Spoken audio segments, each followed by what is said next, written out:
10 দিনের ফজিলত আমাদের সবাইকে মনে করে দেওয়া লাগবে, ঠিক আছে? অনলাইন অফলাইনে সবাই প্রচার করবেন।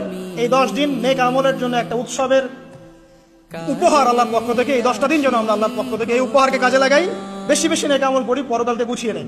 তারপর ইনশাআল্লাহ আল্লাহ পাক এরকম কিছু অকেশন সৃষ্টি করে দিয়েছে, এমন কিছু উৎসব আল্লাহ পাক সৃষ্টি করে দিয়েছেন যেখানে মানুষ আমল গুছিয়ে আবারও আল্লাহর পথে ফিরে আসতে পারে। আমার কথা কি বোঝা যাচ্ছে?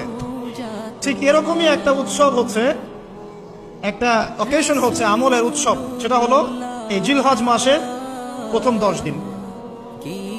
এই জিলহজ মাসের প্রথম 10 দিন সম্পর্কে আল্লাহ পাক সূরা ফজরের মধ্যে শপথ করেছেন, ওয়াল ফাজরি, ফজরের কসম, ওয়াল লায়ালিন আশর, এবং এই 10 রাতের কসম। এই 10 রাত বলতে এখানে জিলহজ মাসের এই 10 দিন এবং 10 রাতকে বোঝানো হয়।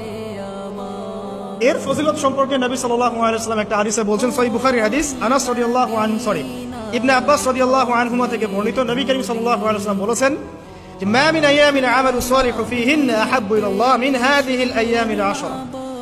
আল্লাহ পাকের কাছে এই 10 দিন অর্থাৎ জিলহজ মাসের প্রথম 10 দিনের নেক আমল যত বেশি প্রিয়, আল্লাহর কাছে জিলহজ মাসের প্রথম 10 দিনের নেক আমল যত বেশি প্রিয়, অন্য কোন আমল এত বেশি প্রিয় না।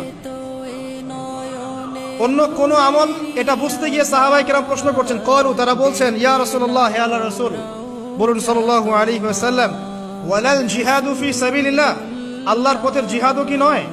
আমরা তো জানি ইসলামের সর্বোচ্চ চূড়া হচ্ছে আল্লাহর পথের জিহাদ।